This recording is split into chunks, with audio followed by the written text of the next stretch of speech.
Um comerciante foi assaltado, mas o desfecho é fatal e ele acaba por morrer, depois de ter sido amarrado e amordaçado. 2 mulheres e um homem acabariam por ser condenados, mas todos eles se dizem inocentes. Mas todos eles culpam os outros. Ora, alguém mente, mas quem? E como se prova isso?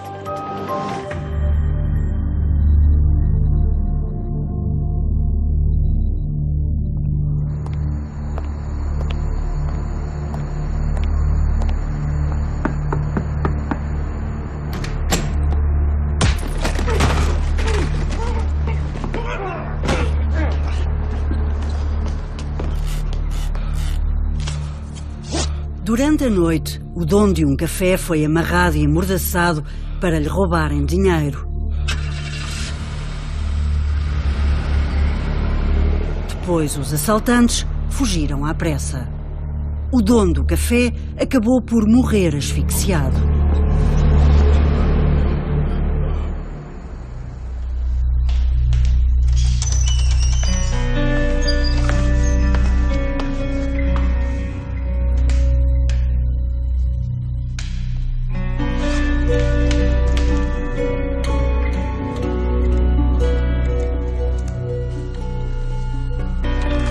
Dois meses depois do crime, a polícia recebeu uma carta anónima que incriminava 2 mulheres. A carta dizia que o dono do café tinha ido jantar a Faro com as 2 mulheres e que depois regressaram ao café. Dizia ainda que elas o asfixiaram e que lhe roubaram 6.000 euros. A carta indicava o nome das mulheres. Uma era cabo-verdiana e chamava-se Elisângela, a outra, Ana Mafalda.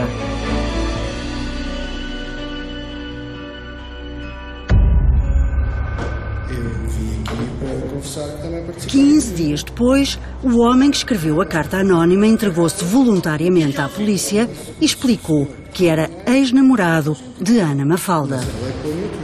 Então e só vim aqui depois deste tempo todo? Sim, eu só me vim entregar agora porque a Ana Mafalda não para de me chantagear. Sempre a dizer.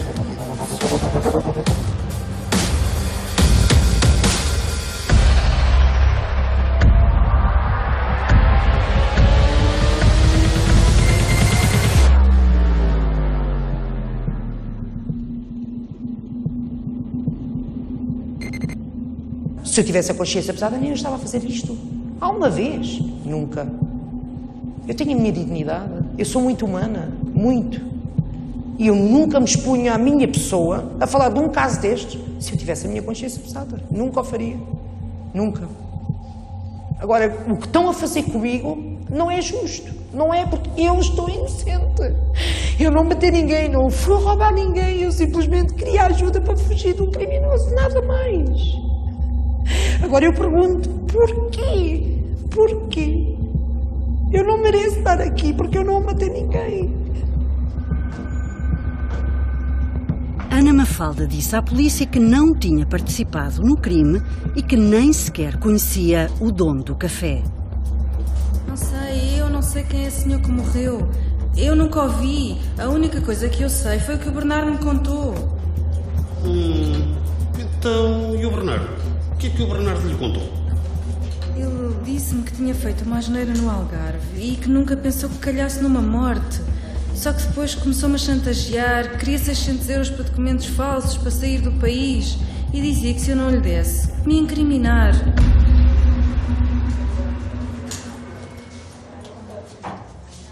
Bernardo foi novamente interrogado. Desta vez, disse que não tinha feito nada e que Ana Mafalda é que tinha participado diretamente no crime. E então? É assim, eu não fiz nada ao senhor. Foram só elas as 2. A Elisângela atou-lhe os pés e as mãos. E enquanto isso, a Mafalda tapou-lhe a boca com um pano para o senhor não gritar. Agora eu não fiz nada. Quando foi interrogada, Elisângela negou qualquer tipo de responsabilidade no crime. A Mafalda e o Bernardo é que ataram os pés e as mãos do senhor e colocaram o pano na boca. E qual deles é que pôs o pano na boca? O Bernardo.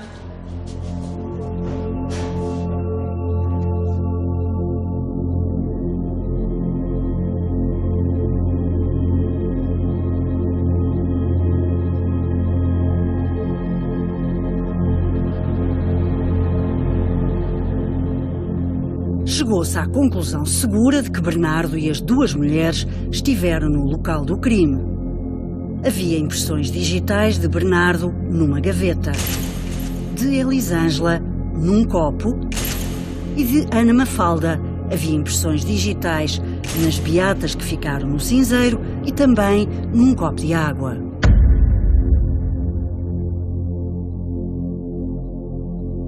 E depois o que é que acontece? Quem é que amordaça o homem? O Bernardo. Era a única pessoa que lá estava. Sofia era a única pessoa que lá estava. Foi a única pessoa que eu vi lá dentro.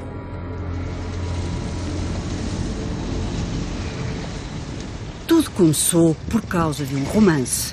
Ana Mafalda vivia com o marido e duas filhas. Abandonou a família por causa de Bernardo, um rapaz mais novo que era amigo da sua filha. A alcunha dele era Cigano. E o que é que sabia deste seu namorado? Do que era a história de vida dele? É assim, a tia dele dizia-me que ele era uma pessoa, portanto, era um ladrão. Ela dizia-me que ele andava na droga, que vendia tráfico, pronto, que andava no tráfico da droga, que ele andava nos assaltos a multibancos, que, as coisas das caixas do correio das pessoas das pensões que ele metia à mão para poder tirar, um assalto ao multibanco do Saldanha que tinha sido ele. Mas é assim, a gente para acreditar tem que ver. Eu sou assim. E as pessoas tinham razão em avisar-me e alertarem-me. Só que eu não queria ouvir. Ana Mafalda tinha casa no Algarve e mudou-se para lá com Bernardo. Mas à medida que iam ficando sem dinheiro, a situação foi piorando. Pensei que ele, com a mudança, que as coisas tentassem modificar, mas não, as coisas começaram a degradar cada vez mais. Ao ponto de eu ser agredida praticamente todos os dias. Ao ponto de ele sair, levar a minha mala, o carro, as chaves, trancar-me as portas e janelas com tábuas para eu não poder fugir. Então como é que estava apaixonada por uma pessoa dessas? Aí está, não era bem apaixonada. Acho que foi do momento da pessoa estar... Como é que eu vou explicar? Estava sensível, estava carente, sei lá. Não sei. Não sei. E porquê é que não fez simplesmente queixa à polícia? Porque ele dizia-me, se eu fizesse queixa à polícia, que eu ia aparecer morta numa valeta, que sabia o lugar onde a minha filha estudava, a minha mais nova, e que ia buscar a minha filha mais nova. Quantas vezes eu não ligava para a minha filha? Filha, escondem-se, ele vai atrás de vocês. Quantas vezes? Só que eu vivia com um criminoso, eu não podia fugir. Eu tinha medo dele, eu tinha pavor. Ele chegava-me a amarrar na cama para me queimar os cigarros na testa quando sabia que eu falava com as minhas filhas.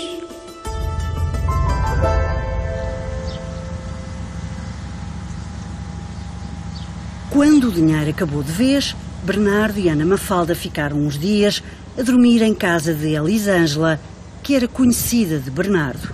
Foi então que surgiu a ideia do dono do café. Esta sua co-arguida, Elisângela, diz que na noite do crime o esquema era ela ia entreter a vítima enquanto a Ana ia ver o que é que havia para roubar. Não. Juro pela minha liberdade.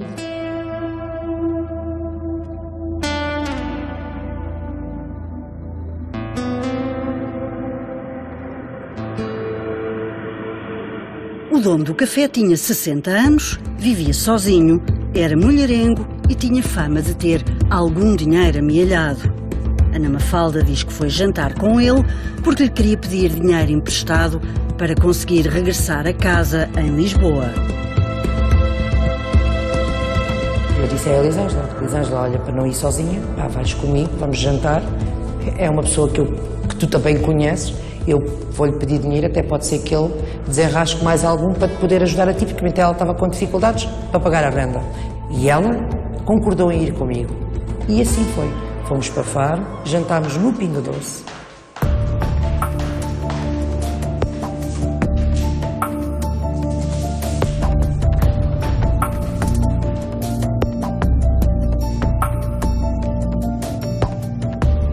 Na noite do crime, o dono do café foi jantar a Faro.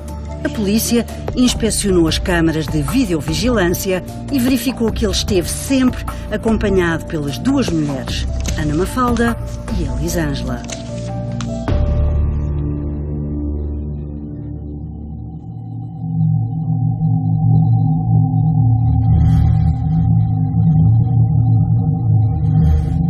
Depois do jantar, o dono regressou ao café com as duas mulheres.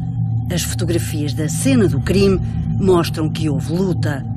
Depois, o dono do café foi amarrado com uma corda e uma trela de cão e amordaçado com um pano e fita adesiva.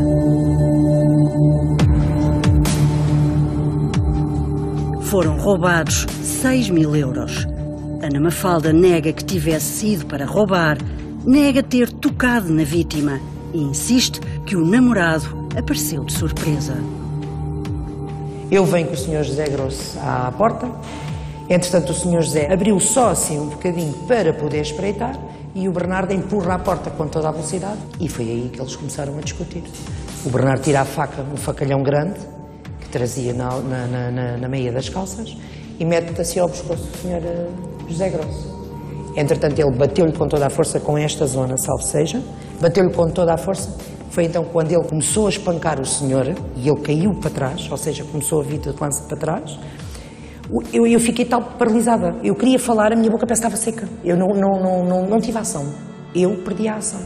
Mas era impossível o seu namorado ter amordaçado e amarrado um homem sozinho. Teve que ter a colaboração de alguém. Não. Porque eu penso que o senhor, quando caiu, ele já caiu inconsciente.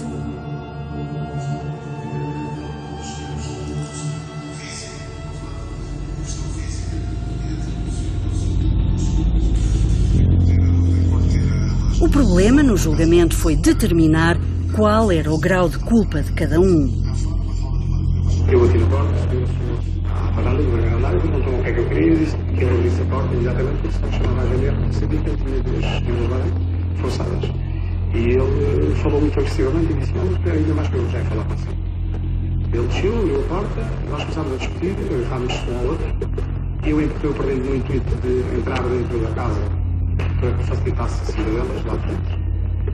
Pedi a elas para saírem, de imediato, entretanto nós andámos ali agarrados e caímos num degrau.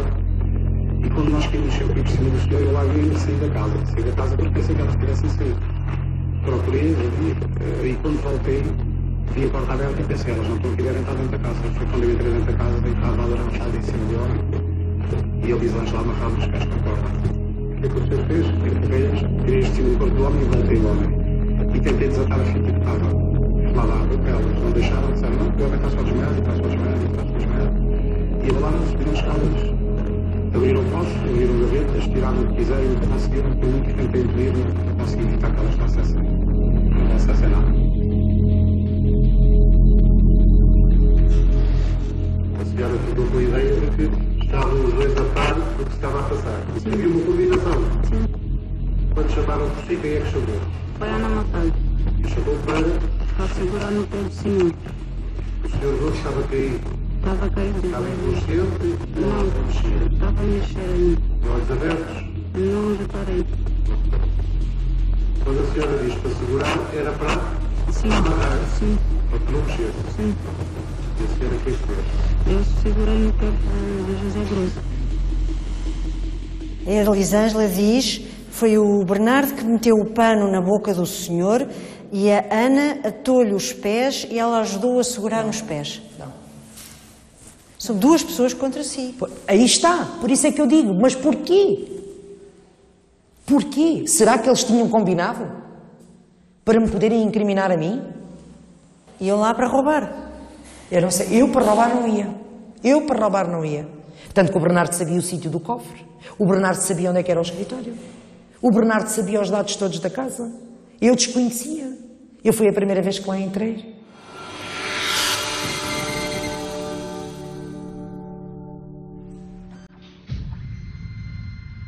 Neste tipo de casos, o que se discute é o valor da prova quando um arguido acusa os outros.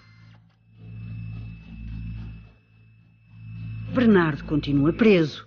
enviou-nos uma carta a dizer que não queria ser entrevistado porque não tem intenção de confrontar os coarguidos fora dos tribunais. Elisângela aceitou ser entrevistada, mas a cadeia onde está presa não deu autorização.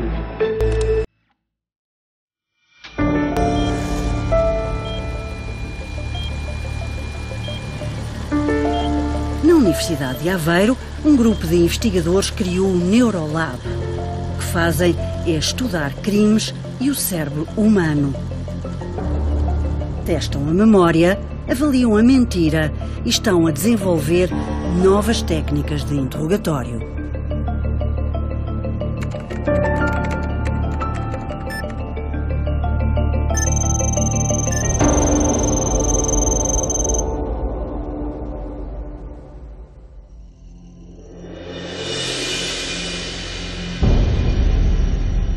Mentir é mais exigente cognitivamente, exige mais esforço, é mais difícil do que dizer a verdade, por vários motivos. Porque a pessoa tem que elaborar a mentira, ser coerente, lembrar-se a quem é que já disse o quê, tentar parecer honesto, tentar ter aqueles comportamentos que acha que são de honestidade, ir vendo se está a ser acreditado ou não, entre outros fatores. E é através da exploração desta vulnerabilidade dos mentirosos que se tem procurado desenvolver técnicas que coloquem os mentirosos numa posição ainda mais desfavorável. Por exemplo, num interrogatório normal, pede-se: descreva-me tudo aquilo que fez na sexta-feira das 3 às 4. Um tipo de entrevista que se pode fazer é pedir para descrever a mesma coisa, mas com ordem cronológica inversa.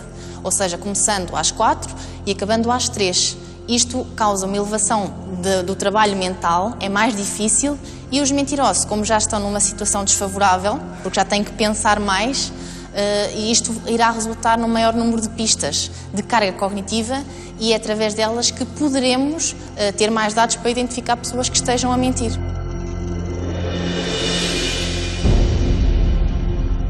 O desviar do olhar, a transpiração, a inquietação pode ocorrer tanto no mentiroso como no inocente. Muitas vezes um criminoso, até já foi àquele contexto algumas vezes, poderá até estar mais calmo do que um inocente, que por estar a ser acusado, por ser suspeito de homicídio, por ter outras questões na sua cabeça, multas por pagar, não pagou os impostos, tem um negócio ilegal na feira, por exemplo, e estar nervoso por estar naquela situação e vivenciar pistas que são realmente pistas de nervosismo, mas não são pistas de mentira.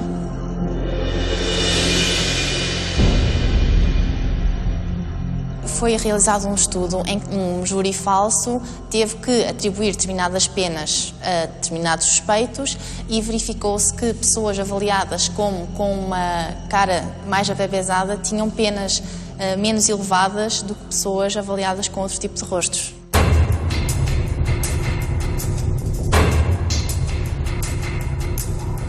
Os 3 réus foram condenados por roubo agravado pela morte da vítima. Bernardo foi condenado a 12 anos e meio e Elisângela a 12 anos de prisão. Ana Mafalda teve a pena maior, 13 anos, por ter orquestrado o crime.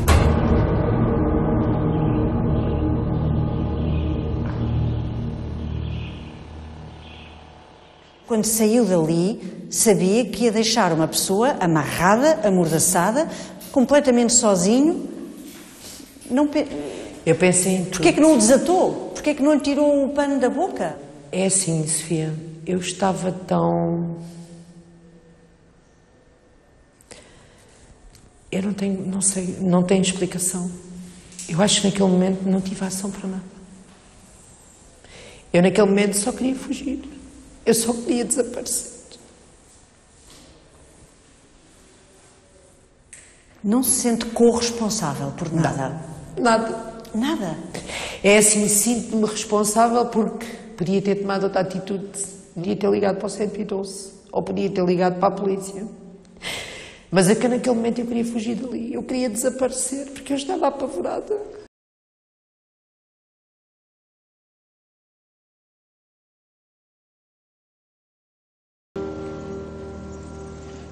Ana Mafalda continua a ter apoio familiar. A família vem todas as semanas visitá-la à cadeia. Com Bernardo, há mais de 3 anos, que deixaram de se falar. Do que é que se arrepende? De o ter conhecido. É só isso que eu me arrependo. De o ter posto dentro da minha casa. De o ter ajudado. Mas se o arrependimento me matasse, eu já estava morto há muito tempo. E sabe o que é que eu tenho dito muita vez? Preferia que ele me tivesse morto do que eu estar aqui na cadeia. Preferia que na altura ele me tivesse morto. Com as facadas e as coisas que ele levei da parte dele. Preferia estar morto. Preferia mesmo. Ele uma vez pôs-me uma caçadeira à minha cabeça e eu só lhe disse, puxa o gatilho. Porque eu já não aguentava mais. Preferia. Preferia mesmo estar morta do que estar aqui na cadeia. Porque a gente aqui sofre.